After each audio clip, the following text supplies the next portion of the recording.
सभी को मेरी आवाज भी आ रही होगी।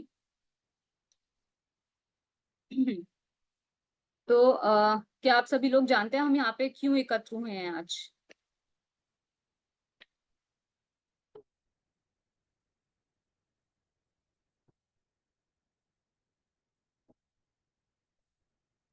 आप लोग म्यूट कर अनम्यूट कर पा रहे हैं अपने आप को?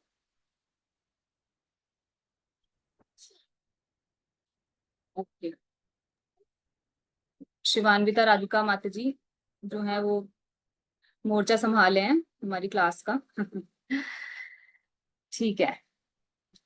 तो अगर कोई भक्त कुछ ओरली कुछ बताने नहीं चाह रहे हैं तो चैट बॉक्स में भी टाइप कर सकते हैं, है ना। बट मैं चाहूंगी कि हमारा जो सेशन है ना एक इंटरैक्टिव सेशन रहे, ताकि आपको भी बोर्डम फील ना हो, मुझे भी बोर्डम फील ना हो। और एक अच्छा रेसिप्रोकेशन, एक अच्छा एक्सचेंज हो पाए, है ना। तो कोशिश करते हैं ऐसा अचीव करने का। तो आज हम जो सब यहाँ पर एकत्र हुए हैं उसका मुख्य कारण है कि हम जो हमने अभी आप सभी भक्तों ने वेलकमिंग जो फर्स्ट वेलकम सेशन था हमारे इस जीपीटीसी का गर्ल्स प्रीचिंग ट्रेनिंग प्रोग्राम, ये जो हम कर रहे हैं, है ना। हम यहाँ पे सभी क्या करने आए हैं कि गर्ल्स की प्रीचिंग को इस्कॉन में किस प्रकार बूस्ट कर सकते हैं, है ना। क्या क्या ऐसे टेक्निक्स हैं, टिप्स हैं, क्या क्या ऐसे तरीके हैं जिनको सीख करके हम गर्ल्स प्रीचिंग को भी बूस्ट कर सकें, है ना। आईवाईएफ इज समथिंग जो वेल एस्टेब्लिश्ड है इस्कॉन में, but IGF ISKCON girls forum अभी भी कहीं कहीं तो बहुत अच्छे से रन होता है, लेकिन अभी भी कुछ एरियाज, कुछ जगह सेंटर्स ऐसे हैं जहां पर अभी आईजीएफ अच्छे से एस्टेब्लिश्ड नहीं है। तो इसी को ध्यान में रखते हुए ये कोर्स स्टार्ट किया गया है बाय हिज ग्रेस सुंदर गोपाल प्रभु जी, कि जो भी माताएं हैं, है ना, उनको भी आगे कृष्णा कॉन्शियसनेस में बढ़ाया जाए। तो आज हमारा सेशन नंबर 2 है। जो फर्स्ट सेशन था वो हरग्रेस पद्म कुमारी माता जी ने लिया था, role of a female preacher in Krishna consciousness. तो कौन कौन भक्त हैं ऐसे जो आज फर्स्ट टाइम आए हैं, जिन्होंने पहला कोई सेशन अटेंड नहीं किया है? अपना हैंड रेज कर सकते हैं डिजिटली।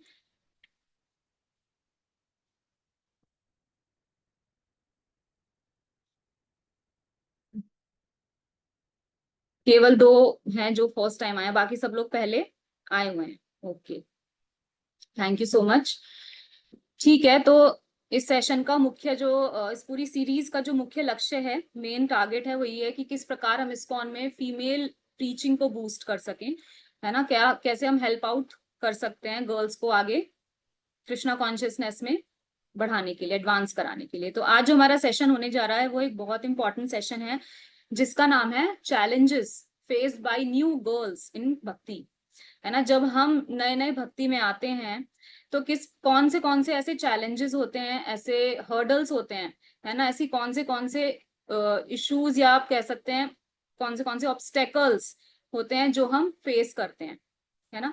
हम भी अपना समय याद कर सकते हैं जब हम भी नए नए इस्कॉन से जुड़े थे, भक्ति में आए थे, कॉन्ग्रीगेशन से या टेम्पल से जुड़े थे, तो हम उस समय पर क्या क्या हमने चैलेंजेस फेस किए थे।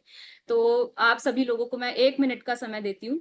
आप सब थोड़ा ब्रेनस्टॉर्म कीजिए और चैट बॉक्स में बताइए टाइप करके कि किस किस को क्या क्या चैलेंज आए, जो वो भक्ति में जुड़े, क्या क्या चैलेंज उन्हें लगे।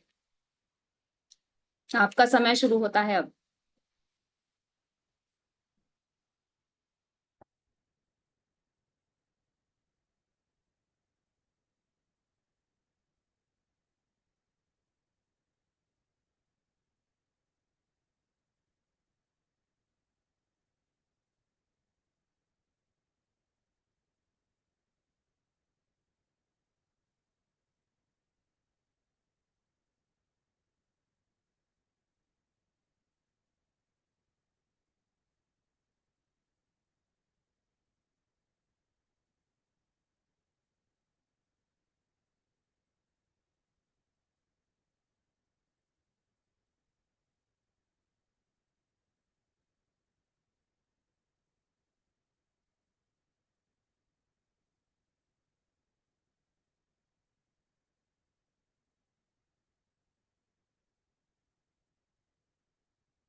आई होप सब लोग अपना होमवर्क कर रहे होंगे।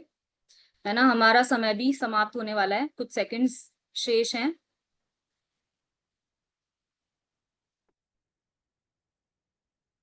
बहुत बहुत अच्छे अच्छे चैलेंजेस आ रहे हैं जो आज हम कवर करेंगे अपने क्लास में।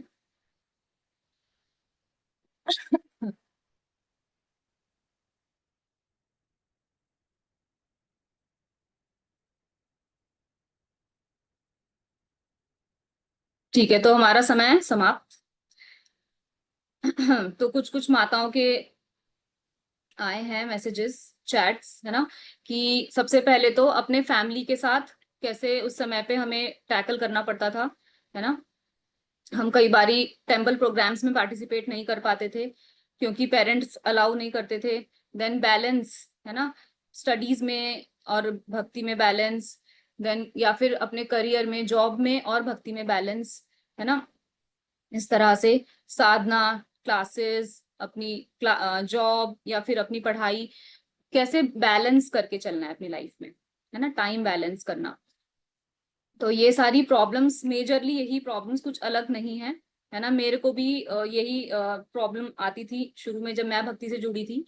तो जब मैं जुड़ी थी तो मुझे सबसे ज्यादा जो प्रॉब्लम आती थी वो आती थी अपने फैमिली के फ्रंट पॉइंट ऑफ व्यू से, कि मुझे इतना ओपनली नहीं एनकरेज किया जाता था भक्ति करने के लिए, है ना। कि मतलब मेरे जो फैमिली मेंबर्स हैं उनको बहुत अच्छा नहीं लगता था जब मैं मंदिर जाती थी, या फिर जब मैं कोई प्रोग्राम में पार्टिसिपेट करती थी, या फिर जब करती थी या आरती जाती थी मंदिर में, तो बहुत अच्छा उन्हें नहीं लगता था, है ना, शुरू शुरू में। तो हर किसी को ये समस्याएं फेस करनी ही पड़ती है ना। तो अब जो हम जिन गर्ल्स को मेंटर कर रहे हैं या फिर आगे करेंगे फ्यूचर में, जिनको हम लोग गाइडेंस देंगे आगे, तो उन लोगों को भी यही सब समस्याएं आएंगी जीवन में जो हम ऑलरेडी फेस कर चुके हैं, है ना। तो अब हमें ये सीखना है आज कि कैसे उन चैलेंजेस को टैकल करना है ना। उन बच्चों को हमें आगे सिखाना है कि कैसे आपको इन चैलेंजेस से बाहर निकलना है और ग्रो करना है। ठीक है, तो एक छोटा सा हम रिवीजन, क्विक रिवीजन ले लेते हैं लास्ट सेशन का। पहले लास्ट सेशन में हमने जो किया था, role of a female preacher in Krishna consciousness, इसके अंदर हमने कुछ कुछ एग्जाम्पल्स भी लिए थे, है ना। जैसे कि कुंती महारानी का हमने एग्जाम्पल लिया था, किस प्रकार से जो कुंती महारानी थी वो एक बहुत ही, है ना, इतना उन्होंने जीवन में दुख सहा और उसके बाद भी वो एक भगवान की अनन्य भक्त रही, है ना। कि उनका जो आचरण था, उनका जो जीवन था, उससे हमें बहुत कुछ सीखने को मिलता है। उसके अलावा हमने जो महारानी द्रौपदी हैं उनके भी जीवन से बहुत कुछ सीखने को मिला, है ना। और इसके अलावा क्या क्या क्वालिटीज एक प्रीचर में, एक फीमेल प्रीचर में होनी चाहिए, तो ये भी हमने सीखा था पिछले सेशन में। कुछ कुछ याद आ रहा है आप लोगों को? ऐसा हमने कुछ सुना था पिछले सेशंस में, है ना। थैंक यू माता जी। वो देखिए यहाँ देख। हाँ जी, है ना। तो एक चीज हम ये कर सकते हैं इस सेशन के लिए ना, हम अलग से एक डायरी, एक नोटपैड ले सकते हैं और डेडिकेटेडली इस पूरी सीरीज के जो नोट्स हम बनाने वाले हैं उस डायरी के अंदर हम लिख सकते हैं, जो हमें हेल्प आउट करेंगे आगे जाके, है ना। जब हम प्रॉपरली, या तो अभी प्रेजेंटली भी हेल्प आउट करेंगे और फ्यूचर में भी हेल्प आउट करेंगे। ठीक है। तो अब हम आज का सेशन शुरू करते हैं। challenges faced by new girls in Krishna consciousness.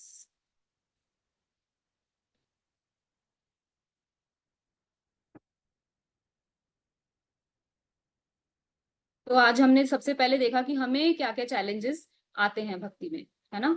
जब हम जुड़े थे एज अ न्यू डिवोटी, जब हम भक्ति में आए थे, हमें क्या क्या चैलेंजेस आते हैं, आए थे, है ना। तो अब हम वही चैलेंजेस देखते हैं कि जो गर्ल्स को हम गाइड कर रहे हैं, है ना, उनको भी जीवन में कुछ कुछ सिमिलर टाइप के चैलेंजेस फेस करने को मिलते हैं। तो हम कैसे इन चैलेंजेस से बाहर निकल सकते हैं और ग्रो कर सकते हैं। तो देखिए, शास्त्र हमें क्या सिखाते हैं, सबसे पहले हम वो देखेंगे और फिर उसके बाद चैलेंजेस को वन बाय वन टैकल करेंगे, कैसे हमें टैकल करना है ये सीखेंगे। तो कोई एक माता जी जो पढ़ना चाहें वो पढ़ सकते हैं slide.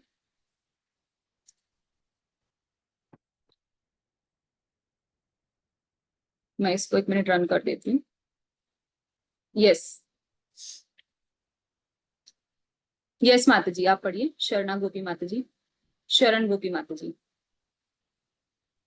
Hare Krishna, Sanatana. Thank you so much, Natalie. Hare Krishna. And 2.14. O son of Kunti, the non-permanent appearance of happiness in distress and their disappearance is due force, unlike the appearance and disappearance of winter and summer seasons. They arise from the perception, Ostian of Bharat, and one must learn to tolerate them without being disturbed. Thank you. Thank you माता जी। तो ये एक बहुत ही famous shloka है, बहुत ही popular shloka है। कौन सा श्लोका है ये, जानते हैं आप? मते माँ के स्पर्श से कौन करे जी, दूसरा। यस माता जी, थैंक यू। तो ये एक बहुत ही, है ना, इम्पोर्टेंट श्लोका है जो हम पढ़ते हैं, जो हमें बहुत कुछ सिखाता है। और ये आज किस प्रकार अप्लाई होगा हमारे इस सेशन में, हम इसको सीखेंगे, देखेंगे। तो ये जो वर्स है ना, किस प्रकार ये हमें, इसको हम अगर शॉर्ट में समझें तो ये हमें बताता है कि जिस प्रकार से जो सीजन्स हैं, है ना, सीजन्स यानी कि जो विंटर सीजन, समर सीजन, या फिर मॉनसून, ऑटम, जो भी सीजन्स हैं बार बार आते हैं और जाते हैं हर साल, है ना। फ्रॉम अवर एक्सपीरियंस बचपन से हम देख रहे हैं, विंटर्स आती हैं और चली जाती हैं। तो कभी अगर हमें, कई बार ऐसा होता है ना कि किसी किसी व्यक्ति को विंटर्स पसंद नहीं है, किसी किसी को समर्स पसंद नहीं है, लेकिन पसंद या नापसंद नहीं है, बट हम क्या कर रहे हैं उस समय पर, बस उसको टॉलरेट कर रहे हैं कि हाँ बस जल्दी से अभी विंटर्स चले जाएं या जल्दी से ये समर्स चली जाएं, है ना। तो हम बहुत ज्यादा उस समय पर क्या, बहुत ज्यादा फाइट नहीं करते हैं कि ओहो मेरे साथ ऐसा क्यों हो रहा है, मुझे इतनी गर्मी में क्यों रहना पड़ रहा है ना। तो हम इस प्रकार से अपना एटीट्यूड नहीं रखते हैं। हमें पता है कि ये जो समर सीजन है कुछ महीनों तक रहेगा, उसके बाद चला जाएगा।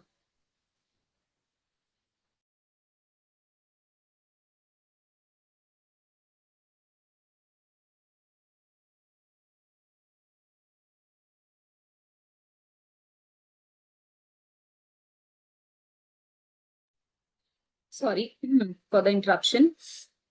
तो ये जो सीजन्स हैं, है ना, तो हमें पता है कि ये सीजन्स जो हैं, ये ऋतुएं हैं, ये हर साल आती हैं, फिर उसके बाद चली जाती हैं।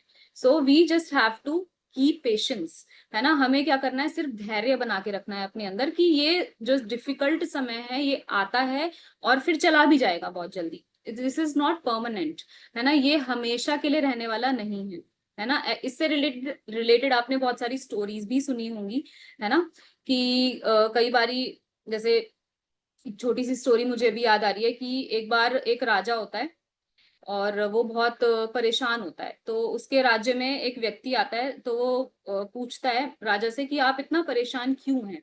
तो राजा उन्हें बोलते हैं कि आप मुझे कुछ ऐसा दीजिए, है ना, कि जब भी जब भी खुशी हो मेरे आसपास तो मैं बहुत खुश ना हूं, और जब मेरे पास दुख हो तो मैं बहुत दुखी ना हूं, है ना, मैं एक समभाव बना के रख सकूं अपने जीवन में, मुझे आप कुछ ऐसा दीजिए।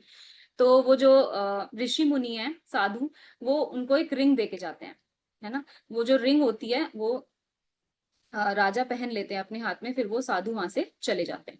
फिर कुछ समय बाद उनके राज्य में बहुत खुशी का माहौल आता है ना, फॉर सम रीजन।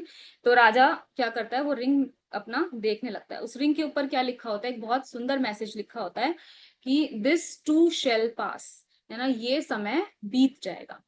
तो जब राजा ये देखता है कि हाँ, कि अभी बहुत खुशी का माहौल है लेकिन ये भी समय बीत जाएगा, तो मुझे बहुत खुश नहीं होना है ना, मतलब मुझे एक संभाव रखना है ना। तो इसी समय से, इसी तरह से, कि जब दुख का समय आता है राजा के पास, तो वो बहुत दुखी हो जाता है। फिर वो फिर से वही मैसेज पढ़ता है कि उस मैसेज पे क्या लिखा है, रिंग पे क्या लिखा है, दिस टू शेल पास, ये दुखी समय भी निकल जाएगा, है ना। तो फिर वो फिर से अपना धैर्य बांध के रखता है, अपना धैर्य नहीं खोता है कि ये दुख वाला जो समय है ये भी बीत जाएगा। तो इसी प्रकार से ये जो भगवत गीता का श्लोक है ये भी हमें सिखाता है कि हमें अपने अंदर टॉलरेंस, है ना, टॉलरेंस डेवलप करनी चाहिए चीजों को लेकर के। किसी दुख की परिस्थिति में या किसी सुख की परिस्थिति में हमें अपना धैर्य को खोना नहीं चाहिए, है ना। इसमें हमें क्या बताते हैं कि डिफिकल्टीज जो है हमारे जीवन में, जो कठिन समय जो हमारा जीवन में चल रहा है, वो क्या है, टेम्परेरी है ना। वो हमेशा के लिए रहने वाला नहीं है, वो भी कुछ समय बाद चला जाएगा। तो इसलिए हमें क्या करना है, केवल धैर्य बना के रखना है, भगवान पे विश्वास को डगमगाने नहीं देना है ना। इसमें एक बहुत अच्छा एग्जाम्पल भी दिया हुआ है एक स्टूडेंट का, कि एक बच्चा है, उसके बोर्ड एग्जाम्स आने वाले हैं, और वो बच्चा बहुत स्ट्रेस्ड आउट है कि मैं पढ़ रहा हूँ लेकिन मेरे को तो कुछ भी याद ही नहीं हो रहा है ना, मेरे दिमाग में कुछ जा ही नहीं रहा है, कुछ समझ नहीं आ रहा है, मैं कैसे एग्जाम करूंगा। लेकिन ही इज कॉन्टिन्यूसली स्टडिंग, है ना। और उस बच्चे को जब वो पढ़ता है तो पढ़ते पढ़ते उसको कॉन्फिडेंस आता है कि हाँ मैं पढ़ रहा हूँ, मैं अपनी धीरे धीरे तैयारी कर रहा हूँ, तो मैं अच्छे से अपने एग्जाम्स दे पाऊंगा, अच्छे से मार्क्स अचीव कर पाऊंगा, है ना। तो क्या है कि ऐसा नहीं है कि हमें एफर्ट्स करने बंद कर देने हैं, है ना, हमें धैर्य रखना है, साथ साथ एफर्ट्स भी करने हैं, तभी हम उस चैलेंज से, उस कठिन परिस्थिति से बाहर निकल पाएंगे। इसी प्रकार से श्रीमद् भागवतम भी हमें सिखाती है कि the supreme occupation for all humanity is to attain loving devotional service on to the supreme lord, है ना। कि श्रीमद् भागवत हमें क्या सिखाती है कि हमें हमारी हर कठिन परिस्थिति में भी हमारा जो वास्तविक कर्तव्य है वो है भगवान की सेवा करना, भगवान की दिव्य सेवा करना। और एक भगवान की भक्ति कैसी होनी चाहिए, अनमोटिवेटेड और अनइंटरप्टेड, है ना। अनमोटिवेटेड मतलब ऐसा नहीं होना चाहिए कि आज मैं बहुत खुश हूँ, आज मैं 16 माला करूंगी, है ना, आज मैं टेम्पल जाऊंगी, आज मैं मंगला आरती जाऊंगी क्योंकि आज मेरा दिन बहुत अच्छा है, आज मेरे बहुत अच्छे मार्क्स आए हैं, मेरी जॉब लग गई है ना। या फिर आज मेरा दिन अच्छा नहीं, आज मेरा मूड खराब है, आज मेरी फ्रेंड से लड़ाई हो गई है, तो आज मैं माला भी नहीं करूंगी, आज मैं आरती भी नहीं करूंगी, आज मैं क्लास भी नहीं करूंगी, कुछ नहीं करूंगी, आज भक्ति से बिल्कुल छुट्टी ले ली है मैंने। तो हमारी जो भगवान के प्रति भक्ति है वो क्या होनी चाहिए, अनमोटिवेटेड, यानी कि किसी प्रकार के रीजन पे डिपेंडेंट नहीं होनी चाहिए, है ना। अनमोटिवेटेड और अनइंटरप्टेड, अनइंटरप्टेड मीन्स ऐसा नहीं होना चाहिए कि मंडे टू फ्राइडे हमारा केवल जॉब और सैटरडे और संडे आया तो हम भक्ति में और अपने बाकी चीजों में ध्यान देंगे। अनइंटरप्टेड मीन्स हमेशा चलते रहना चाहिए, है ना।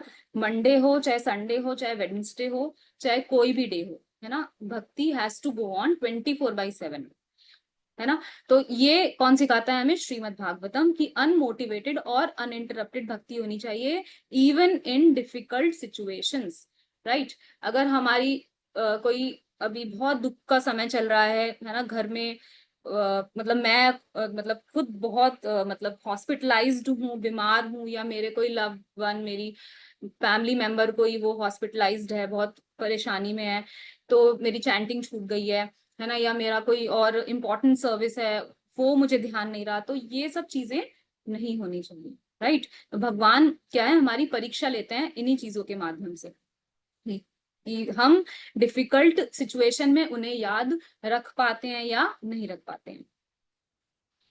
तो भगवान की भक्ति जो है वो हर सिचुएशन में क्या है, सर्वोपरि है, फर्स्ट प्रायोरिटी है, और उसी से हमें ट्रू सेटिस्फैक्शन मिलता है, राइट। जैसे कि एक माँ है, वो हमेशा अपने बच्चे का ध्यान रखती है 24/7, उसको बदले में अपने बच्चे से कुछ नहीं चाहिए, है ना, लेकिन वो अपने बच्चे की डेडिकेटेडली सेवा करती है। उसी प्रकार से हमारी सेवा होनी चाहिए भगवान के प्रति, कि हमें भगवान से इन रिटर्न कुछ नहीं चाहिए, है ना, but I just love to serve the supreme lord, मुझे भगवान की सेवा करना सबसे ज्यादा अच्छा लगता है, और क्योंकि भगवान को अच्छा लगता है इसीलिए मुझे अच्छा लगता है। तो इस प्रकार का भाव हमें अपने अंदर डेवलप करने का प्रयास करना चाहिए। मतलब इसका पूरा जो भगवत गीता और जो भागवतम का हमने अभी ये 2 श्लोकास पढ़े हैं, इसका इन कंक्लूजन यही मतलब है कि चाहे जीवन में कैसी भी परिस्थिति हो, हमें भगवान की भक्ति कभी नहीं छोड़नी चाहिए, है ना। ऐसी मेंटालिटी, ऐसा एटीट्यूड हमें गर्ल्स में डेवलप, कल्टीवेट कराना चाहिए। आगे चलते हैं। तो अब हम देख रहे हैं कि किस प्रकार के चैलेंजेस गर्ल्स को आते हैं कृष्णा कॉन्शियसनेस में, कृष्ण भावनामृत में जब गर्ल्स आती हैं, है ना। अभी हमने खुद भी डिस्कस किए थे स्टार्टिंग में कि हमें क्या क्या चैलेंजेस फेस करने को मिले जब हम लोग भक्ति में आए। तो सबसे नंबर 1 पे है dealing with family and society, है ना। सबसे पहले जो सबसे बड़ा ऑब्स्टेकल जो एक लड़की को आता है वो आता है उसके परिवार की तरफ से, है ना। कि परिवार में कई बार ऐसा होता है कि हम सुबह उठ रहे हैं, आरती जा रहे हैं, या फिर भक्ति कर रहे हैं, घर में बैठ के सुबह 16 माला कर रहे हैं, और इसके अलावा मंदिर के प्रोग्राम्स अटेंड कर रहे हैं, मतलब पूरा फुल फ्लेज्ड हम जो भी सारा ध्यान हमारा मंदिर की एक्टिविटीज पे, भक्ति वाली एक्टिविटीज पे ही कॉन्सेंट्रेटेड है, और हम बाकी चीजों को ध्यान में नहीं रख रहे हैं, अपने घर को, अपने जॉब को, या फिर अपनी पढ़ाई को, इन सबको हमने एक बैक गियर में डाल दिया है ना। तो कई बार हम ऐसे चैलेंजेस भी फेस करती हैं, जो लड़कियां हैं इस तरह से चैलेंजेस फेस करती हैं। कई बार आसपास के जो पड़ोसी होते हैं, लोग होते हैं, वो भी उस पर नमक डालने का काम करते हैं, कह सकते हैं, है ना। कि एक तो ऑलरेडी इतनी प्रॉब्लम हो रखी है फैमिली में, ऊपर से बराबर वाली आंटी आके बोलती हैं, अरे तुम्हारी बेटी को क्या हो गया, आजकल सुबह उठते ही रोज मंदिर चली जाती है, बहुत भक्ति करने लगी है, शादी कैसे करेगी, लड़का कैसे मिलेगा इतना भक्ति करने वाला, घर अपने ससुराल में जाएगी तो फिर रोटी कौन बनाएगा वहां पे, ये तो बैठ के अपनी माला करती रहेगी, फिर ये तो 10 बातें सुनेगी और तुम्हें भी सुनवाएगी 10 बातें, की माँ ने तो लड़की को कुछ सिखाया ही नहीं, है ना। तो ऐसे करके 10 बातें बराबर वाली आंटी बोल जाएंगी। तो ऐसे हम देखें तो कितनी सारी प्रॉब्लम्स हमने पर्सनली भी फेस की हैं जब हम भक्ति में आए थे, और जब अब हम देख रहे हैं जो लड़कियों को हम गाइड करते हैं उनके साथ भी ये प्रॉब्लम्स आती हैं। तो ऐसे समय पे हमें क्या करना चाहिए, है ना। तो सबसे पहले तो ऐसे समय पे हमें धैर्य रखने की जरूरत है, बहुत ज्यादा। देखिए आपने ये सुना होगा, है ना, एक फॉर्मूला इसे हम कह सकते हैं, कि जब भी हम भक्ति में आते हैं तो सबसे पहले लोग आपको क्रिटिसाइज करते हैं, और ये आपने एक्सपीरियंस भी किया होगा डेफिनेटली, है ना। सबसे पहले क्या करते हैं, क्रिटिसाइज करेंगे आप लोगों को, कि अरे यार इस्कॉन वाले लोग तो बिल्कुल पागल हैं, है ना, इतनी बड़े बड़े पैकेज छोड़ के बैठ के अपना वहां पे क्या कर रहे हैं, कुछ नहीं कर रहे हैं, सब उन्होंने छोड़ दिया है, और उन्हें अब कुछ नहीं करना है, बैठ के बस हरे कृष्णा करते रहते हैं, उन्हें और कुछ काम ही नहीं है, उनका तो ब्रेन वॉश हो गया है, और आपको भी उन्होंने ब्रेन वॉश कर दिया है। तो ऐसे करके खूब खूब क्रिटिसिज्म लोगों को सुनने को मिलता है जब हम भक्ति में नए नए आते हैं, है ना। फिर धीरे धीरे जब वो देखते हैं कि नहीं, हम अपने पाथ से बिल्कुल हिल नहीं रहे हैं, है ना, हम क्या कर रहे हैं, अपना हमने जो पाथ चुना है भक्ति का उसको हम फॉलो कर रहे हैं प्रॉपरली, तो धीरे धीरे वो लोग क्या करना शुरू करते हैं, रिस्पेक्ट देना शुरू करते हैं, है ना। जो लोग अभी तक आपको क्रिटिसाइज कर रहे थे, है ना, जो लोग आपको अच्छी नजर से नहीं देखते थे, अब वो लोग आपको रिस्पेक्ट करना शुरू करते हैं, क्योंकि वो देखते हैं कि आपका, क्योंकि आप कृष्णा कॉन्शियसनेस को अपने पूरे लाइफ में बिल्कुल इंटीग्रेट करते हैं, है ना, डिसिप्लिन के थ्रू, कि डिसिप्लिन के थ्रू आप अपनी स्टडीज को, अपनी जॉब को, या फिर अपनी फैमिली को कैसे मैनेज कर रहे हैं अलोंग विद भक्ति, है ना। तो वो चीज देखकर they people also get impressed, कि वाओ, है ना, ये कितने अच्छे से कर रहे हैं। आप ये भी देख सकते हैं कि एक डिवोटी है जो ऑफिस में जॉब करता है, जो एक सिंसियरली जॉब कर रहा है, और एक व्यक्ति है जो कृष्णा कॉन्शियस नहीं है, वो भी जॉब कर रहा है, दोनों के परफॉर्मेंस में बहुत डिफरेंस देखने को मिलता है ना। तो इसका मतलब क्या है, कि वो व्यक्ति बहुत सिंसियरली अपना काम कर रहा है ना। पहले वो बहुत टाइम वेस्ट करता था इधर उधर, अब वो बहुत कह सकते हैं अच्छे से कंसंट्रेशन से अपना जॉब, अपना पढ़ाई करता है, डिसिप्लिन के थ्रू, है ना। तो बहुत उसकी परफॉर्मेंस में, उसकी लाइफ में बहुत पॉजिटिव चेंजेस आने शुरू हो जाते हैं, राइट। तो ये चीजें देख के पीपल गेट इम्प्रेस्ड, है ना, और फिर वो उन लोगों की रिस्पेक्ट करना शुरू करते हैं, और धीरे धीरे धीरे धीरे फॉलोअर में बदल जाते हैं, धीरे धीरे वो लोग भी उसी चीज को फॉलो करना शुरू कर देते हैं ना। तो आप लोगों के साथ कभी हुआ है ऐसा सिचुएशन, कभी फेस किया आप लोगों ने?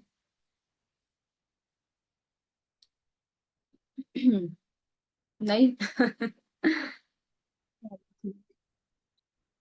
ओके, हाँ ठीक है। तो इसमें क्या करना चाहिए, ऐसे समय पर धैर्य रखने की हमें बहुत जरूरत होती है। We should have an open communication with our family, है ना। जैसे अगर फॉर एग्जाम्पल मदर को लगता है कि ओहो मेरी बेटी मंदिर जा रही है, इतनी भक्ति कर रही है, मैं ऐसा लड़का कहाँ से ढूंढ के लाऊंगी, या पता नहीं शादी भी करेगी नहीं करेगी, तो ये जो उनके मन में कुछ मिसकंसेप्शंस आ जाते हैं हमें देखकर, है ना, एक इमेज बन जाती है ना मन में, कि भाई लड़की, पता नहीं मेरी लड़की अब शादी करेगी नहीं करेगी, ये तो भक्ति वाली हो गई है, मंदिर वाली हो गई है। तो उनके जो भ्रामक धारणाएं हैं, इनको जो दूर करने का कर्तव्य है, ड्यूटी है, वो हमारी है ना। कि हमें बैठ के तसल्ली से, सॉफ्टली, जेंटली उनसे बात करनी चाहिए। एक ओपन कम्युनिकेशन होना चाहिए अपनी फैमिली के साथ, है ना, बहुत ही जेंटल लेवल पे। कि आप बताइए आपको क्या लगता है ना मम्मा, आपको क्या लगता है कि अगर मैं मंदिर जा रही हूँ, या मैं चैंटिंग कर रही हूँ, या मैं प्रोग्राम में जा रही हूँ, आरती अटेंड कर रही हूँ, तो आपको क्या लगता है? तो हो सकता है उनको ये लगता हो सेफ्टी कंसर्न, है ना, कि मेरी लड़की है रात को लेट आ रही है अकेले, तो इसलिए मुझे अच्छा नहीं लग रहा है, मेरे को सेफ्टी पॉइंट ऑफ व्यू से बहुत फिक्र रहती है, चिंता रहती है। तो ये सारे जो कंसर्न्स हैं आपको जब समझ में आते हैं, जब आप बात करते हैं, ओपन कम्युनिकेशन करते हैं, है ना। तो एक बहुत ही इंपॉर्टेंट पॉइंट है इस चीज के लिए कि हमें अपने फैमिली के साथ एक प्रॉपर बात करना चाहिए, एक ओपन कम्युनिकेशन करना चाहिए।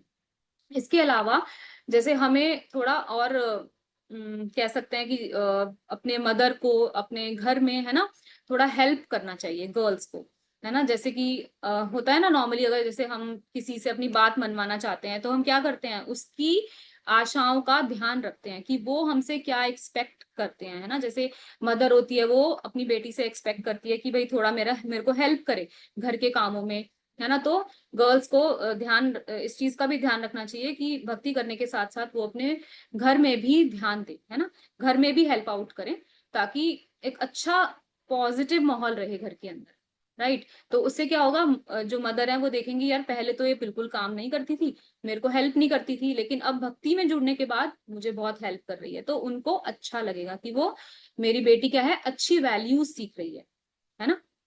तो ये कुछ कुछ चीजें हैं जो आपको मतलब कह सकते हैं प्रोमिनेंटली करनी पड़ेगी, है ना, ताकि आपको जो फैमिली के लेवल से जो इश्यूज चैलेंजेस आते हैं वो सेटल हो पाए। ओके, नेक्स्ट चलते हैं आगे।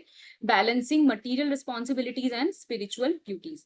तो इसमें ये भी एक बहुत बड़ा चैलेंज है जो बहुत सारी माताओं ने शेयर किया था, है ना, कि किस प्रकार से हम अपने मटेरियल लाइफ में और स्पिरिचुअल लाइफ में एक बैलेंस बना के रख सकें, राइट। तो इसके लिए एक बहुत ही इंपॉर्टेंट चीज है जो हम लोग भक्ति में जब आते हैं, शुरू में हम लोग शुरू से ही हम लोग सीखते हैं, वो है डिसिप्लिन, है ना। कि डिसिप्लिन एक ऐसी चीज है जिसको अपने जीवन में ला करके हम बहुत सारी ड्यूटीज, बहुत सारे multiple roles and multiple duties we can do very effectively, है ना। जैसे कि हमें अपना फैमिली को भी मैनेज करना है, अपनी साधना भी देखनी है, और इसके अलावा अपनी सेवा भी करनी है, प्रीचिंग भी करनी है, राइट।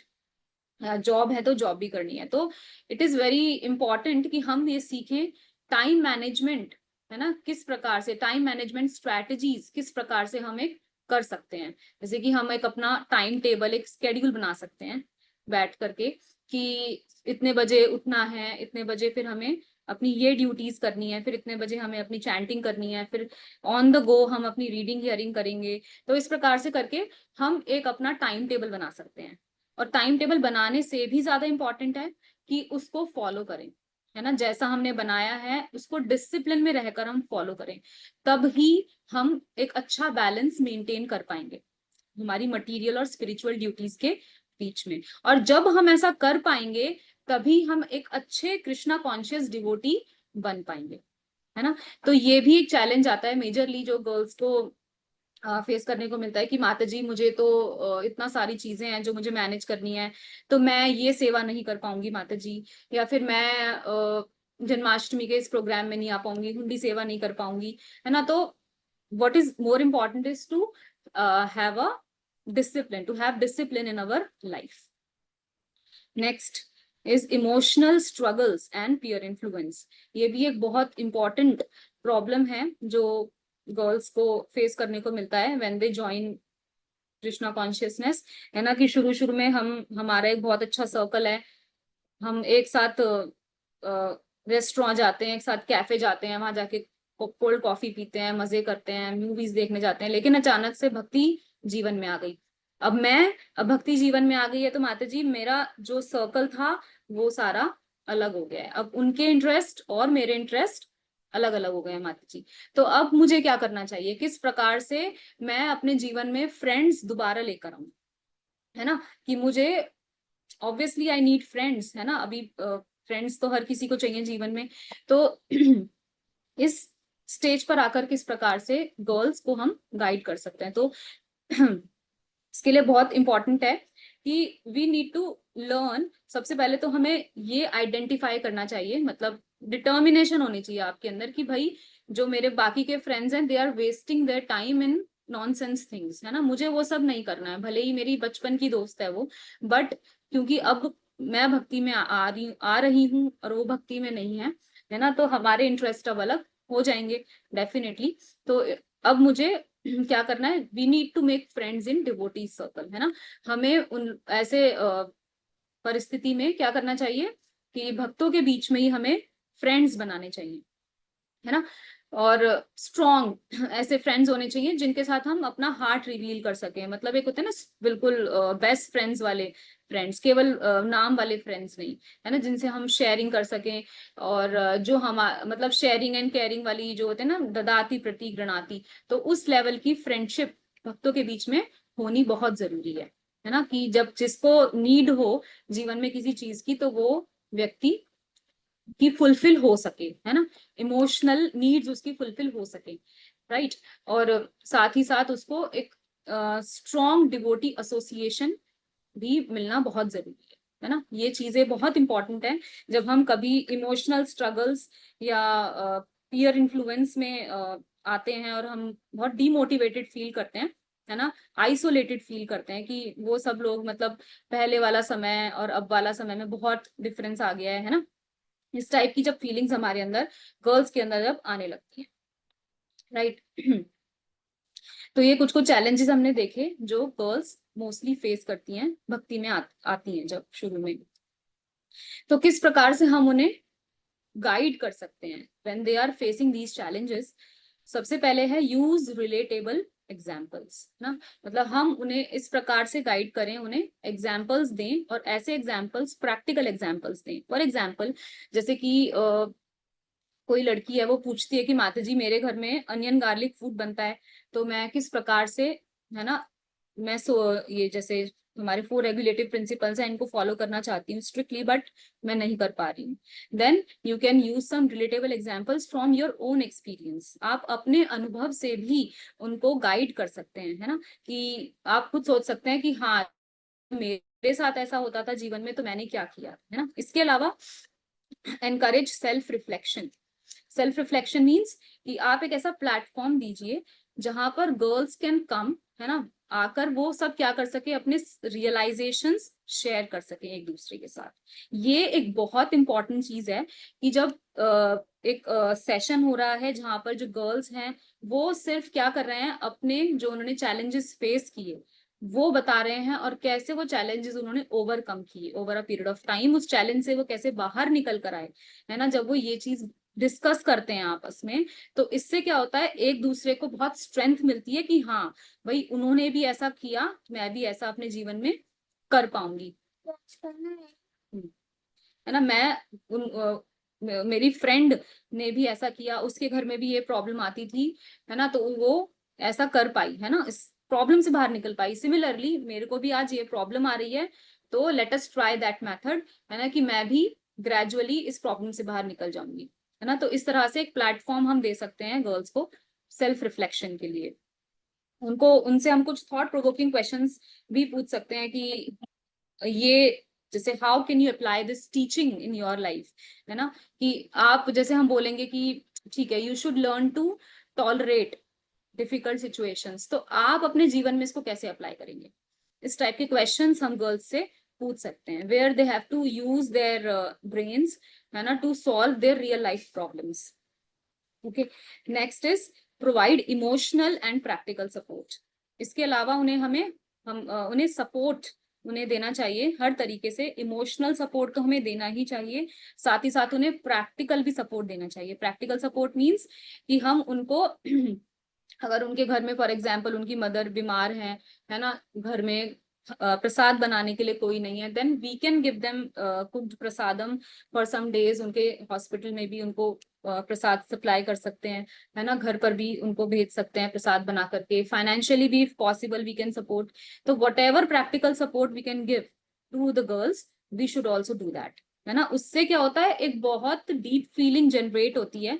जैसे मैं आपको एक रियल लाइफ एग्जांपल दूंगी कि जब कोविड के समय पे क्या हुआ था कि बहुत ज्यादा प्रॉब्लम हो गई थी उस समय पर। तो ऐसे था कि सब लोग घर में बिल्कुल बंद थे, है ना। There was no one outside जो आके आपको हेल्प कर सके। मतलब अगर कोई व्यक्ति को कोविड हो गया है तो वो बंद है ना, चार अपने दीवार के अंदर, और उसको हेल्प करने के लिए भी कोई प्रैक्टिकली कोई व्यक्ति बहुत ज्यादा नहीं है। उसको खुद ही अपने आप को उस सिचुएशन से बाहर निकालना है ना।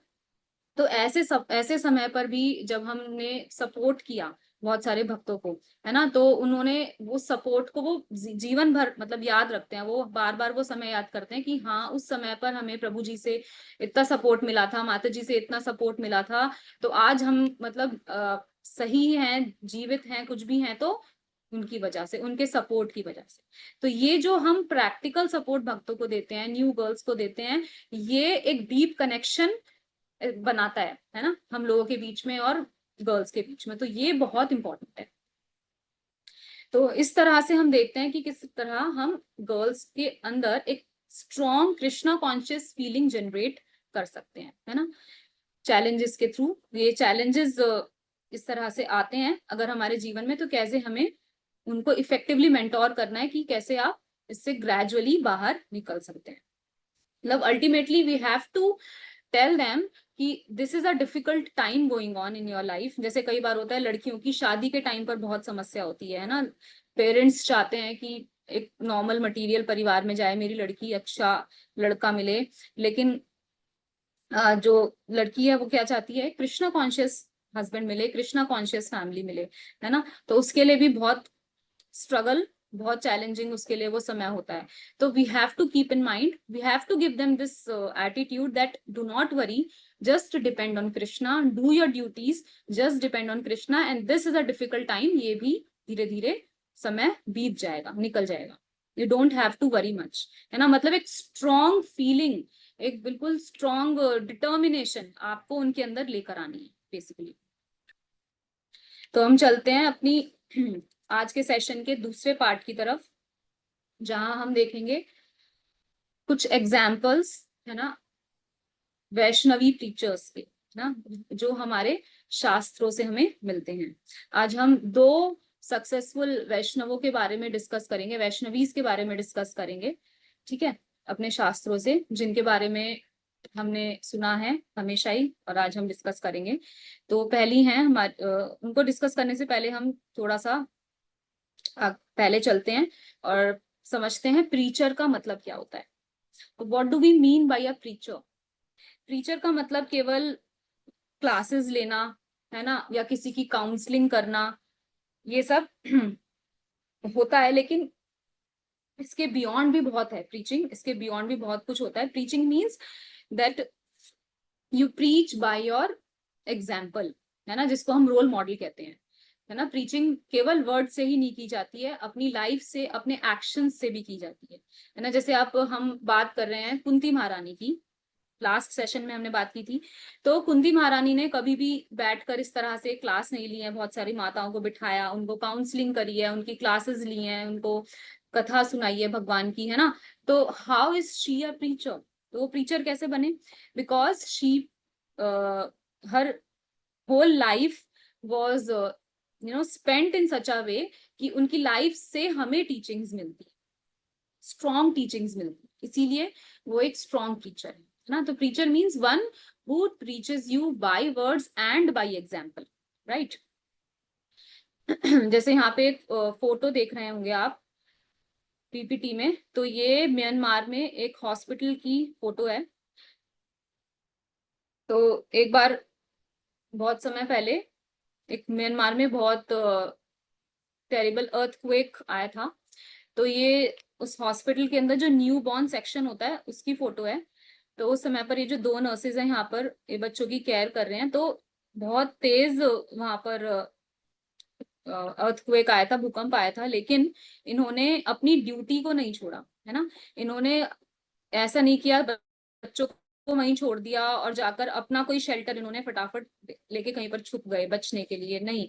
दे were there all the time taking care of the kids when that thing happened. है ना, जब अर्थक्वेक आया तो when the ground shakes character remains, है ना, कि जब जीवन की परिस्थितियां कैसी भी हो लेकिन हमारा जो कैरेक्टर है, हमारे जो वैल्यूज हैं, है ना, वो एज इट इज बने रहते हैं, उनको हम कभी नहीं भूलते हैं अपने जीवन में। ठीक है, इसका मतलब ये होता है प्रीचर। तो अब हम सबसे पहले देखेंगे महारानी द्रौपदी के बारे में। तो महाभारत में जब ये वाला पूरा जो दुशासन और दुर्योधन ने मिलकर जब महारानी द्रौपदी के साथ, है ना, दुर्व्यवहार करने की कोशिश की, है ना, उनको वस्त्र हरण करने की कोशिश की, ये सभी हम लोग जानते हैं।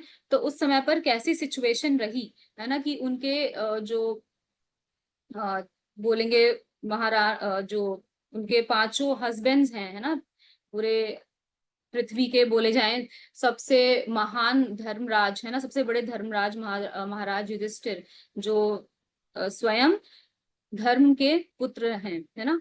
देन इसके अलावा भीम, है ना, भीम, भीम जो कि सबसे शक्तिशाली पुरुष, पूरी पृथ्वी पर सबसे शक्तिशाली पुरुष हैं। देन इसके अलावा जो सबसे तेज धनुष चलाने वाले हैं, धनुर्धर, है ना, कौन, अर्जुन। तो ऐसे महान महान हस्बैंड्स द्रौपदी के थे, उसके बाद भी उनको कोई रक्षा वो नहीं कर पाए ऐसे समय पर।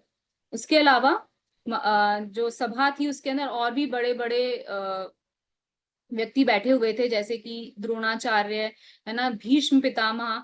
तो कोई भी व्यक्ति उस समय पर आकर महारानी द्रौपदी की रक्षा नहीं कर पाया, है ना। महारानी द्रौपदी ने सबसे प्लीड किया, सबसे उन्होंने बोला, है ना, बहुत रिक्वेस्ट की कि प्लीज आप मेरी रक्षा कीजिए, आप मेरी रक्षा कीजिए, लेकिन आगे कोई नहीं आया, है ना, उनकी रक्षा करने के लिए। तो ऐसे समय पर महारानी द्रौपदी ने भगवान कृष्ण को याद किया, है ना, और फिर भगवान कृष्ण ने उनकी रक्षा की। तो जब ये पूरा सीन हो जाता है तो उसके बाद जो महारानी द्रौपदी है ना, उनकी जो लाज है वो भगवान रखते हैं, लाज बचाते हैं उनकी। फिर उसके बाद महारानी द्रौपदी जब ये अ, जो दुर्योधन के पिता हैं, है ना, धृतराष्ट्र, जो वहां पे बैठे हुए थे राज्यसभा में, पूरा ये सीन देख रहे थे।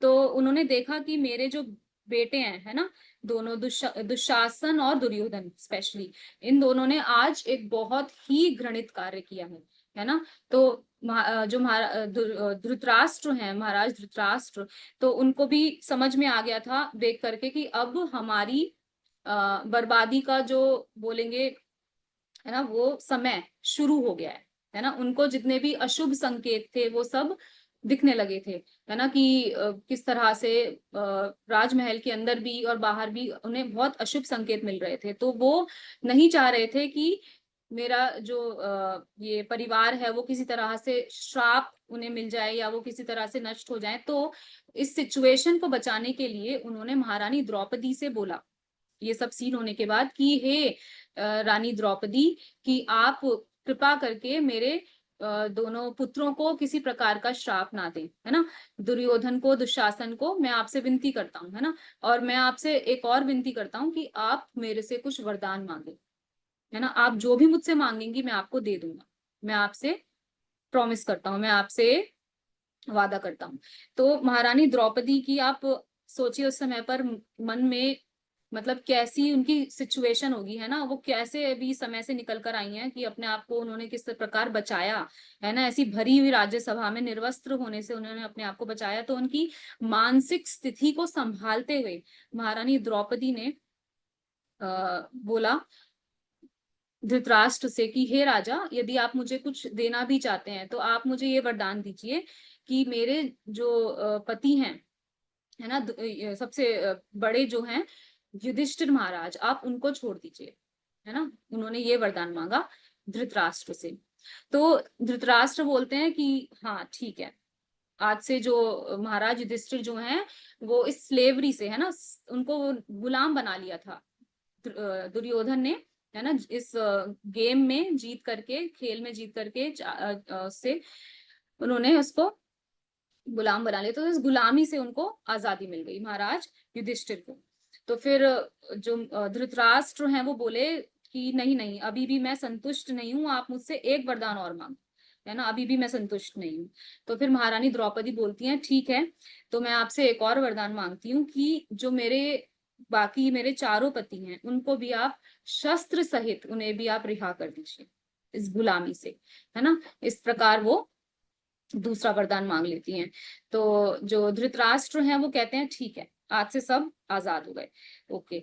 तो उसके बाद भी वो उनका मन नहीं भरता है, उसके बाद भी वो बोलते हैं नहीं, अभी भी मैं नहीं संतुष्ट नहीं हूँ, और मांगो, एक और वरदान मांगो आप मुझसे। तो ऐसे समय पर द्रौपदी जो है वो कहती हैं कि मैं एक क्षत्राणी हूँ, और ऐसे समय पे क्षत्राणी को केवल, उस क्षत्राणी का धर्म है कि वो केवल दो ही वरदान मांग सकती है ना। सोचिए ऐसी स्थिति में, है ना, एक स्त्री अपने धर्म को किस प्रकार निभाती है कि वो, उसको पता है कि ऐसे समय पर वो केवल दो वरदान मांग सकती है। वो चाहे तो और मांग सकती थी, पूरा राज्य मांग सकती थी, सब कुछ मांग सकती थी उनसे, है ना, तीसरे वरदान में, लेकिन उन्होंने अपना धर्म निभाया, अपने धर्म को नहीं छोड़ा ऐसे डिफिकल्ट सिचुएशन में भी। और उन्होंने क्या बोला, उन्होंने एक बहुत ही अच्छा आंसर किया धृतराष्ट्र को। उन्होंने क्या बोला कि मैंने अपने दो वरदान मांग लिए हैं, मुझे बस यही वरदान चाहिए था, अब बाकी मेरे पति मांग लेंगे, मेरे जो स्वामी हैं, they are capable enough, they are potent enough, वो इतने बहादुर हैं, बाकी सब वो ले लेंगे।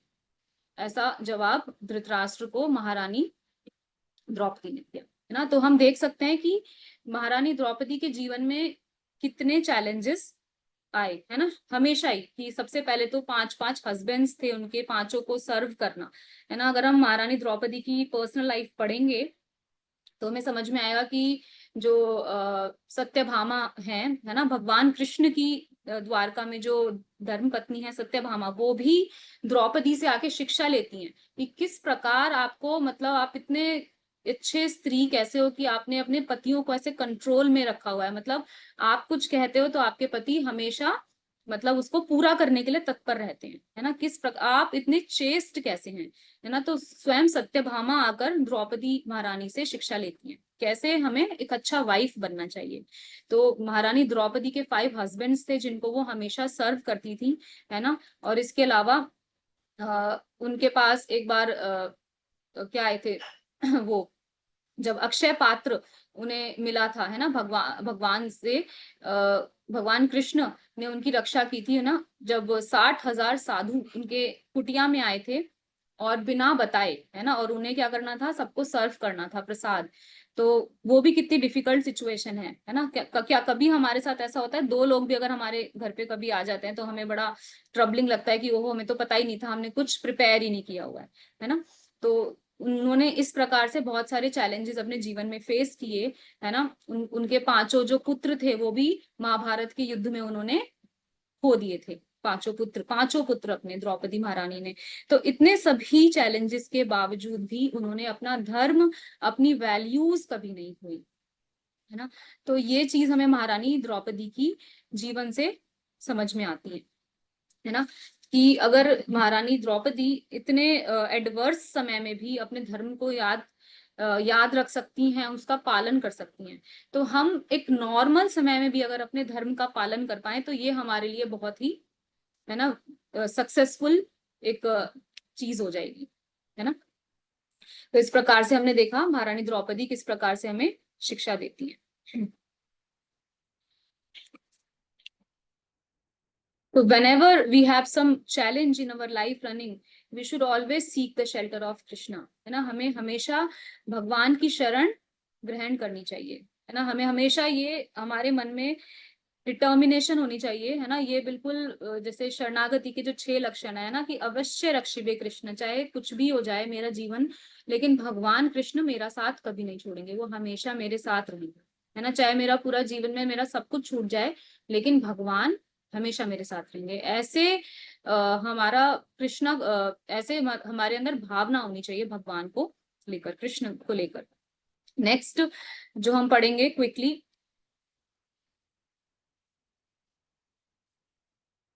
वो है एग्जाम्पल गोपियों का, है ना, गोपीज ऑफ वृंदावन, कि किस प्रकार से जो गोपियां हैं, है ना, गोपियों को बोला जाता है भगवान कृष्ण की सर्वश्रेष्ठ जो भक्त हैं, है ना, वो है वृंदावन की गोपियां। तो वृंदावन की गोपियों को क्यों भगवान का सर्वश्रेष्ठ भक्त कहा जाता है? कोई भक्त बताना चाहेंगे?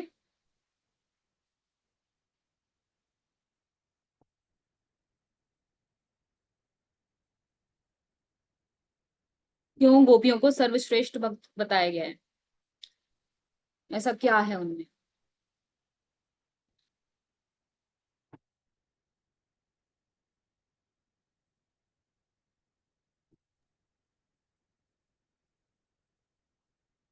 जी माता जी, वैकुंठ निवासिनी माता जी।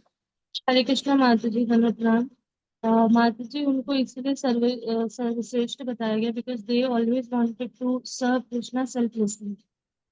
उनका अपना कोई सेल्फिश मोटिव नहीं था टू सर्व कृष्णा। जी माता जी, थैंक यू सो मच। और एक हैंड रेज और था। पहले राधा माता जी का ले लेते हैं। जी माता जी। हरे कृष्ण माता जी, सादर प्रणाम माता जी। माता जी, गोपियों उनको इतना इतना सर्वश्रेष्ठ इसलिए माना जाता है क्योंकि एक बार ऐसे हुआ था कि भगवान श्री कृष्ण के सर में दर्द हो रहा था। मतलब लीला ही थी, बट ये था कि सर में दर्द हो रहा था और उन्होंने कहा था कि मेरे को भक्तों की रज चाहिए। तो फिर शायद नारद मुनि ही वो जी, सबके पास नारद गए, मुनि जी। देवी देवताओं के पास गए, सबके पास गए।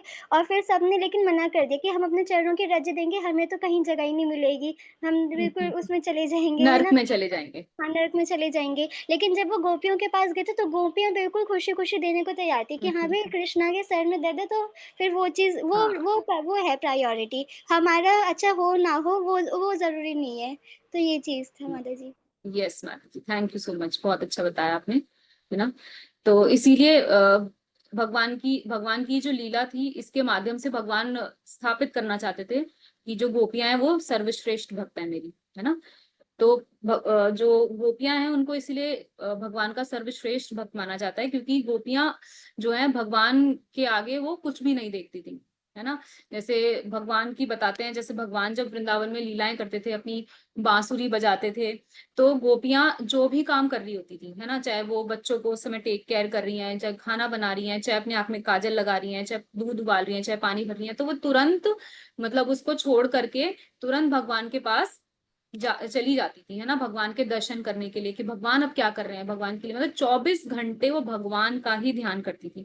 कुछ अपना काम भी कर रही हैं तो ध्यान भगवान के ऊपर ही उनका हमेशा रहता था, है ना। एक प्योर लव जो जिसकी हम बात करते हैं, वो गोपियों ने रिफ्लेक्ट किया था भगवान के लिए, ना, इसीलिए उनको सर्वश्रेष्ठ भक्त माना जाता है। तो हम पढ़ते हैं भगवान की, जब हम लीलाएं पढ़ते हैं, भगवान कृष्ण की वृंदावन लीलाएं, तो उसमें आता है वर्णन की जो गोपियां थी, है ना, रात्रि के समय पर भी जब उन्हें भगवान के दर्शन करने होते थे तो वो भाग जाती थी भगवान के दर्शन करने के लिए इधर उधर। अब कृष्णा कहाँ है ना, कृष्णा की बांसुरी की आवाज उन्हें आती थी, तो वो बिल्कुल घर के या सोसाइटी के, है ना, जितने भी रूल्स रेगुलेशंस होते हैं, नियम कानून होते हैं, किसी की वो परवाह नहीं करती थी, है ना। ये सब मतलब वो आत्मा के लेवल पर प्रेम था उनका भगवान के साथ, शरीर के लेवल पे कोई प्रेम नहीं था, है ना। आत्मा के लेवल पे वो भगवान को प्रेम करती थी। तो इसलिए कई बार क्या होता है कि लोग, मतलब आपने देखा ही होगा, this is a very popular trend, कि लोग अपने आप को गोपी की तरह ड्रेसअप करके, है ना, लहंगा पहन के, चाहे इवन माताएं नहीं, प्रभु जीज भी बहुत सारे, है ना, बहुत सारे प्रभु जीज तो मैं नहीं बोलूंगी, बहुत सारे मतलब मेल्स, पुरुष लोग, है ना, वो भी अपने आप को प्रॉपर गोपी का मेकअप करके, लहंगा पहन के, ऐसे प्रॉपर श्रृंगार करके, और वृंदावन में जाके वहां पे डांस करते हैं, है ना, वहां पे मंदिरों में जाकर, या वहां पे वृंदावन में ऐसे ही बाहर सड़कों पर। तो क्या वो क्या पोर्ट्रे करना चाहते हैं? Exactly this is not what a gopi means to be, है ना। व्हाट इज अ गोपी? गोपी कौन है एग्जैक्टली? गोपी मीन्स गोपियों का भाव, कि वो कितने तत्परता से भगवान की सेवा करती थी, है ना, कितने कितने, मतलब अपने मन में वो कह सकते हैं कि बहुत ही व्याकुल रहती थी भगवान के दर्शन करने के लिए, कि एक क्षण के लिए भी भगवान का दर्शन बंद ना, है ना। जैसे वो ब्रह्मा जी को कोसती थी कि आपने ये पलकें क्यों बनाई, हम भगवान के दर्शन लगातार नहीं कर पाते, बीच बीच में पलक झपकनी पड़ती है हमें। तो वो जो लेवल है गोपियों का, है ना, हम उस भाव की बात कर रहे हैं कि वो जो भाव है वो सर्वश्रेष्ठ भाव है। गोपियों का।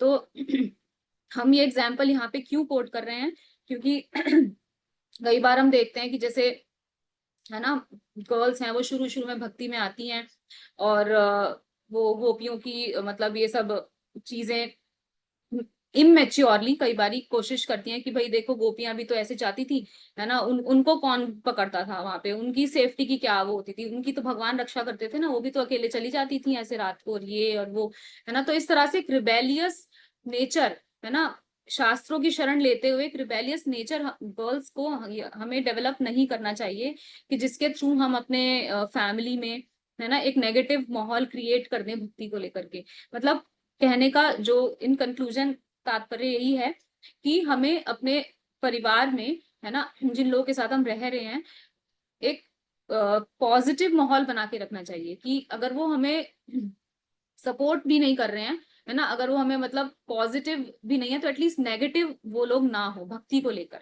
है ना, कि भाई उनको बिल्कुल अच्छा ना लगे कि जैसे फॉर एग्जाम्पल घर में आलू खत्म हो गए हैं, है ना, और हमें हमारी मदर ने बोला कि जाओ बेटा थोड़े से आलू ले आओ बाजार से, तो हम माला कर रहे हैं, तो हम अगर मदर को हम क्या रिप्लाई करेंगे, अच्छा मेरा जन्म आलू लाने के लिए हुआ है, नहीं मेरा जन्म माला करने के लिए हुआ है, भगवान कृष्ण का की भक्ति सर्वोपरि है ना, कि मैं केवल अब माला करूंगी और अब मैं वृंदावन जाऊंगी, भगवान के दर्शन करके आऊंगी, मुझे और कुछ काम नहीं करना है, तो मैं तो बस क्लास में यही सीखती हूँ कि मुझे माला करनी है। और इस तरह का एटीट्यूड हम अपने परिवार में मेंटेन करते हैं, तो उससे क्या होगा, सामने वाला व्यक्ति को हम और नेगेटिव कर देंगे भक्ति को लेकर के, है ना।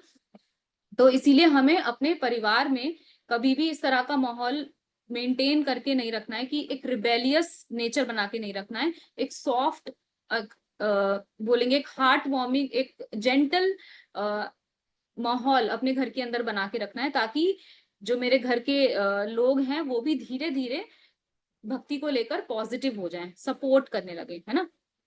कई बार हम देखते हैं कि जो गर्ल्स हैं वो बाकी सब लोगों को धीरे धीरे करके कनेक्ट करते हैं, उन्हें मंदिर लेकर आते हैं, उनको प्रचार करते हैं, लेकिन अपने ही घर में जो उनका माहौल है वो बहुत ही नेगेटिव हो जाता है भक्ति को लेकर के, है ना। This is very common. तो ऐसा क्यों होता है, क्योंकि हम शुरू से हमने कुछ कुछ चीजें हैं जो बहुत इमेच्योरली डील की अपने फैमिली के साथ, है ना। तो इसलिए इस पॉइंट पे समझना बहुत जरूरी है ना, कि हम जब भी अपने परिवार के साथ डील कर रहे हैं हमें बहुत सॉफ्टली डील करना है ना। उनको नहीं पता है अभी बहुत कुछ चीजों के बारे में, है ना, तो हम धीरे धीरे, जैसे हमने अभी भी सीखा भी था पहले शुरुआत में, कि किस तरह से हमें फैमिली के साथ ओपन कम्युनिकेशन रखनी है, पेशेंस रखना है ना, ताकि एक अच्छा माहौल घर में हम मेंटेन करके रख सके, अपने लिए भी भक्ति के लिए भी।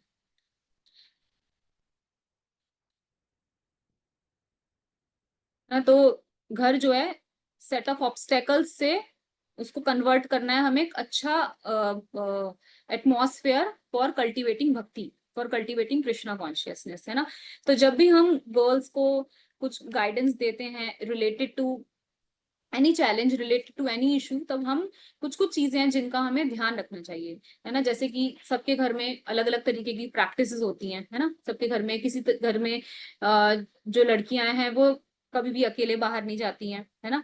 कई लोग जैसे शहरों में तो नहीं, बट जो कस्बे टाइप के एरियाज होते हैं वहां पर ओपनली, है ना, लड़कियां आजकल कई फैमिलीज में प्रमोट नहीं करते हैं कि भैया तुम फ्रेंड्स के साथ चली जाओ और ये और वो, है ना। तो इन सब चीजों को ध्यान में रखते हुए हमें गाइड करना चाहिए गर्ल्स को, है ना। कुछ कुछ जैसे अगर हम खाने की बात करें तो किसी के घर में नॉन वेज फूड होता है ना, किसी घर में वेजिटेरियन फूड बन रहा है, तो किसी के घर में नो ऑनियन गार्लिक फूड बन रहा है, तो बहुत बहुत डिफरेंट प्रैक्टिसेस हर एक के घर में होती हैं। तो अगर किसी एक को कोई चैलेंज आ रहा है पर्टिकुलरली किसी एक चीज को लेके, तो जो हम सॉल्यूशन उसको दे रहे हैं जरूरी नहीं है कि वही सेम सॉल्यूशन हम दूसरी गर्ल को भी दे सकते हैं। मतलब solution will differ depending on the circumstances, है ना, कि भले ही प्रॉब्लम एक ही हो, लेकिन क्योंकि उन दोनों की परिस्थितियां अलग हैं, है ना, तो एक ही सॉल्यूशन अलग अलग तरीके से उन दोनों को दिया जाना चाहिए, है ना। तो यहाँ पे क्या है कि focus always on Krishna consciousness but not rebel at home, है ना। घर पे हमें कभी भी एक क्या कहते हैं, रिबेलियस बन के नहीं रहना चाहिए, एक जिसे हम बोलेंगे एक क्रांतिकारी भक्त नहीं बनना है हमें, है ना। हमें एक ऐसा भक्त बनना है कि जो कि सॉफ्टर हो, सेंसिटिव हो, है ना, सोबर हो अपनी डीलिंग्स में, smarter, intelligent and stronger ways of dealings, है ना। मेनली जो प्रॉब्लम्स आती हैं एक गर्ल को, है ना, वो घर के पॉइंट ऑफ व्यू से रहती है। अगर घर पे सब कुछ सेटल्ड है, सब कुछ ठीक है, तो बाकी सब चीजें अपने आप धीरे धीरे सेटल हो जाती है, राइट। तो इट इज वेरी इंपॉर्टेंट कि हम सबसे पहले ये आइडेंटिफाई करें कि जो घर वाले हमें सपोर्ट नहीं करते हैं अगर, तो क्यों नहीं करते हैं, व्हाट इज द प्रॉब्लम, है ना। उनके कंसर्न्स क्या हैं, कि हम लोग लेट आ रहे हैं, या हम लोग घर के कामों में ध्यान नहीं दे रहे हैं, या किसी और चीज पर हमारा फोकस जो है वो अब इतना नहीं है पहले की तरह, XYZ। तो ये कंसर्न्स हमें पता होने चाहिए, फिर अकॉर्डिंगली हम उनसे डील कर सकते हैं ना। तो यही चैलेंजेस जो हैं हमारे लिए इस तरह से होने चाहिए कि उन चैलेंजेस को मैं फेस करके आगे बढ़ूंगी भक्ति में, है ना, एज स्टेपिंग स्टोन्स, है ना। Challenges should be like stepping stones to growth, है ना, कि मैं इन चैलेंजेस को ओवरकम करके, मतलब इनके go and grow with the challenges, right. मतलब कि इन चैलेंजेस को मैं ओवरकम करूंगी, साथ साथ इनके साथ मैं ग्रो भी करूंगी, है ना। मतलब मैं इनसे कुछ सीखूंगी इन चैलेंजेस से, राइट। जैसे कि आप ने अपने जीवन में जो जो चैलेंजेस कुछ कुछ ओवरकम किए होंगे, है ना, जब आप भक्ति में आए थे, जब से लेके अब तक बहुत सारे चैलेंजेस फेस किए होंगे आपने, तो आपने कुछ ना कुछ टीचिंग, कुछ ना कुछ लेसन लर्न किया होगा अपने उस चैलेंज से, है ना, जो आपको भक्ति में आगे बढ़ा देता है। तो इसीलिए चैलेंजेस को स्टेपिंग स्टोन्स कहा जाता है ना, कि कोई भी चैलेंज हमारे जीवन में आ रहा है, कोई भी डिफिकल्ट परिस्थिति जीवन में आ रही है, तो वो हमें एक लेसन सिखा के जाएगी, हमें कुछ सिखा के जाएगी। इस तरह से हमें चैलेंज को लेके आना है अपने जीवन में। मतलब हमें अपना कह सकते हैं अपना मेंटालिटी, अपना एटीट्यूड इस तरह से रखना चाहिए चैलेंजेस को लेके, है ना। घबराना नहीं चाहिए, उनके साथ हमें ग्रो करना है। तो इसी के साथ हम आज का अपना सेशन यहाँ पे एंड करेंगे। Thank you so much. Hare Krishna.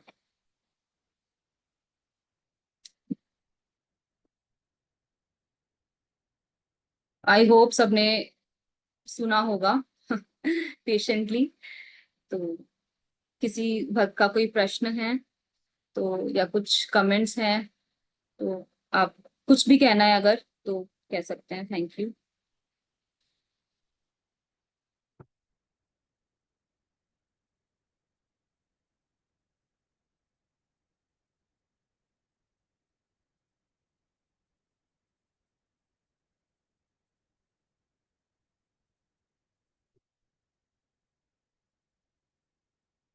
शरण गोपी माता जी। थैंक यू सो मच माता जी। जी। पर्सनली मेरे लिए बहुत ही एक नॉलेजेबल था। एक क्लैरिटी मैंने की, इसलिए मैंने जो कंक्लूड किया, इससे पॉइंट्स मैंने बहुत नोट भी करे हैं कि पहले मुझे अपने में क्या क्या चेंजेस लाने हैं। फर्स्ट ऑफ ऑल मुझे ये सबसे अच्छा इसलिए जो पॉइंट लग रहा है कि जब टफ सिचुएशंस आती है, ऐसे मतलब द्रौपदी की और फिर आपने हाँ ये जो गोपीज थे उनके नेचर से दिखाई कि माता टफ। जी थोड़ा सा लाउड बोल सकते हैं आप, लाउड। अभी ठीक है। हाँ। हाँ। तो जैसे सिचुएशन में कैसे हमें अपना जो हमारे सर्विस हमें धर्म है उसको कैसे मेंटेन करके रखना है, ये मुझे बहुत ही ज्यादा मतलब लगा कि हाँ इस पे हम लोगों को वर्क करना चाहिए। और बहुत से प्रैक्टिकल एग्जाम्पल्स मिले हैं कि कैसे कैसे डीलिंग्स करनी, जैसे एक ओपन कम्युनिकेशन वाला आपने पॉइंट बताया कि जब हम ओपन कम्युनिकेशन रखेंगे, जो गर्ल्स है ओपन कम्युनिकेशन रखेंगे, उन्हें हेल्पफुल रहेगा और ग्रुप हम्म। डिस्कशन बार बार करने चाहिए। और इसमें भी एक क्वेश्चन ये था कि भक्तों एक मेरी मीन्स फ्रेंड थी, उन्होंने मुझे बताया था कि माता जी अभी तो हमें नॉलेज मिल गई है कि हमें अपने फैमिली के साथ ऐसे डील करना चाहिए, ऐसे प्रैक्टिस करनी चाहिए। बस स्टार्टिंग जो मिस्टेक्स हमसे हो गई है, मिस्टेक्स हमने कमिट कर दी है, उनके आगे हम्म। की पिक्चर बन गई है हमारी, हम्म। एज अ मायावादी, as a anti against of their मतलब थॉट्स। तो उसको आप फिर से ठीक कैसे कर सकते हैं, रिस्टैब्लिश कैसे कर सकते हैं। तो ये एक चैलेंज काफी फेस होता है डिवोटीज के साथ, वो कहते हैं। और मतलब मेरा सेकंड क्वेश्चन ये है कि ये जब टीचर्स हमें बताते भी हैं, प्रिंसिपल्स बताते हैं, तो रियलाइज करना उसको, क्योंकि प्रैक्टिकल करना उसी को है, तो ये भी एक प्रॉब्लम आते हैं मतलब इस टाइम पे। तो ये दो क्वेश्चन है आपके लिए, और thank you so much. Thank you माता जी। तो आपने 2 प्रश्न किए हैं। तो पहला प्रश्न तो आपने जो किया था माता जी कि एक सेकंड।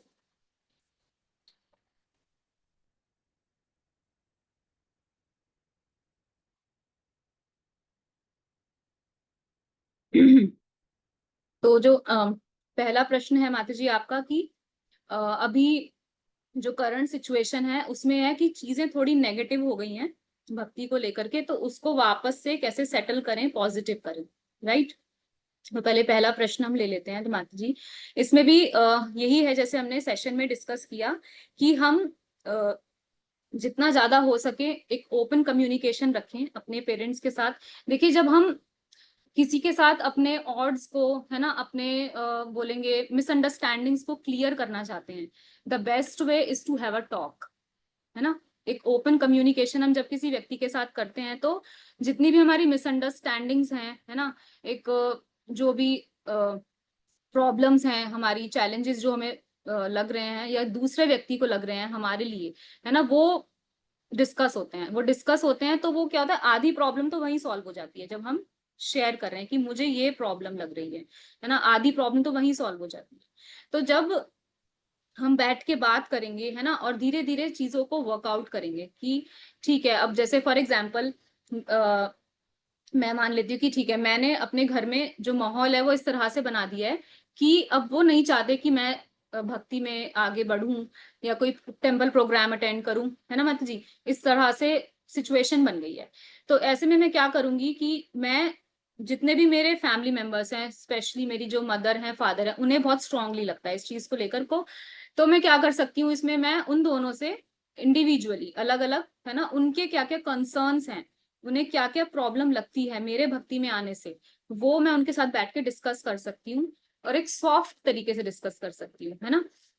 एक जैसे हमने भी पढ़ा ना कि हमें एक रिबेल नहीं करना है, हमें एक अच्छा एटीट्यूड, एक पॉजिटिव माहौल बना के रखना है घर में, है ना। तो ये तो फॉरमोस्ट है कि हमें कम्युनिकेशन करना बहुत जरूरी है उस व्यक्ति के साथ। सेकेंडली, हम उस व्यक्ति को साथ टाइम स्पेंड करें, है ना, उस व्यक्ति के साथ टाइम स्पेंड करें, उस व्यक्ति को हेल्प आउट करें, है ना, और वो व्यक्ति हमसे क्या आशाएं रखता है, हमसे क्या उम्मीदें रखता है ना, उसको भी हम फुलफिल करें। जैसे फॉर एग्जाम्पल मेरी मदर के साथ अगर मुझे लगता है कि उनको अच्छा नहीं लग रहा है, नेगेटिव हो गया है, तो मैं क्या करूंगी, अपनी मदर के साथ हेल्प करूंगी, उनको उनकी चीजों में हेल्प, मैं मतलब जितना हो सकता है मैक्सिमम, है ना, विदाउट कॉम्प्रोमाइजिंग ऑन माई साधना, है ना, कि जितना हो सकता है मैं उनको हेल्प आउट करूंगी, उनके घर के कामों में, उनके मार्केट के कामों में, उनके बैंक के कामों में, या XYZ जो भी उनकी मेजर मेजर चीजें हैं उसमें उनको मैं हेल्प आउट करूंगी, ताकि हम दोनों का रिलेशन अच्छा हो बेसिकली, है ना। रिलेशनशिप अच्छा होगा तो ये जो मिसअंडरस्टैंडिंग्स है धीरे धीरे वो अपने आप क्लियर हो जाएंगी और फिर से एक पॉजिटिव माहौल बन जाएगा। तो फोकस होना चाहिए कि हम अपना रिलेशन अच्छा करें इस व्यक्ति के साथ, जिसके साथ मतलब जो हमें लग रहा है कि घर में माहौल ऐसा अगर हो गया है, तो हम सभी के साथ अपना रिलेशन स्ट्रॉन्ग करने पर बल दे सकते हैं इस केस में। और दूसरा क्या प्रश्न था माता जी आपका, रिपीट करेंगे एक बार। मतलब ये था कि जब प्रिंसिपल्स हैं किसी को बता तो देते हैं, बट वो रियलाइज कैसे करेगा, वो उसको फॉलो करेगा कैसे, ये हमारे ऊपर कितना डिपेंड करता है कि हम अपना कितना दे, या वो उसी के ऊपर पूरी डिपेंड है, जो भी हमें बस प्रिंसिपल्स बताने उसको फॉलो करना, ये चीज एक चैलेंज फेस होती है बहुत बार कि कुछ भी हम्म। हमने बताया वैसे ही करो, तो हाँ ये करना। ओके। हाँ, इसमें भी माता जी यही है कि जैसे आप ऐसे गर्ल्स के साथ थोड़ा सा मतलब कुछ लाइक माइंडेड गर्ल्स को आप एक उस पे ला सकते हैं, एक प्लेटफॉर्म पे ला सकते हैं, वेदर ऑनलाइन और ऑफलाइन। और जैसे हमने बताया कि एक ना आप सेल्फ रियलाइजेशंस वाला जो सेशन वो आप ऑर्गेनाइज कर सकते हैं, जहां पर गर्ल्स एक दूसरे के साथ डिस्कशंस करते हैं कि उन्हें क्या क्या चैलेंजेस आए भक्ति में और उन्होंने किस प्रकार से उसको टैकल किया, किस प्रकार से उसको ओवरकम किया, है ना, जब गर्ल्स आपस में इस तरह से डिस्कस कर सकते हैं इन योर प्रेजेंस, है ना, in the presence of a mentor, जब ऐसा डिस्कशन, एक हेल्दी डिस्कशन होता है, देन जैसे होता है ना कि हाँ भाई हमें इस चीज की जरूरत थी, है ना, तो हमने ऐसे लोगों को ढूंढा जिनके पास ये चीज ऑलरेडी है और हम उनसे वो चीज ले आए। तो इसी तरह से उन लोगों के पास अनुभव है, एक्सपीरियंस है ऐसी चीजों को हैंडल करने का, है ना, तो उन लोगों के साथ बैठ के जब हमने एक ओपन फोरम में डिस्कशन किया तो उससे हमें स्ट्रेंथ मिली, है ना, उससे हमें एक डिटर्मिनेशन मिली, उस चीज को अपनी लाइफ में अब हम लेकर आएंगे। तो जब हम ज्यादा से ज्यादा एसोसिएट करेंगे ऐसे लोगों के साथ और डिस्कशंस करेंगे तो हमारे अंदर भी धीरे धीरे वो भाव आएगा, है ना, गर्ल्स के अंदर धीरे धीरे वो भाव आएगा कि हाँ हम भी अब इस चीज को अप्लाई करके देख सकते हैं।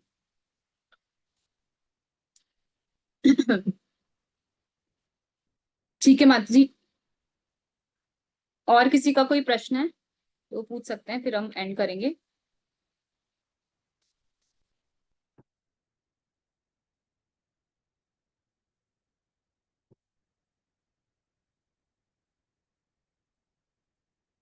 ओके, तो आई होप आज का सेशन आप लोगों को अच्छा लगा होगा और काफी सारी इंफॉर्मेशन मिली होगी, है ना, तो thank you so much.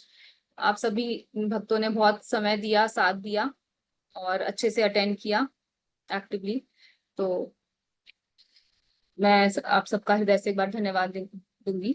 Thank you so much. Hare Krishna to all, thank you. Srila Prabhupada की जय। हरे कृष्ण माता जी।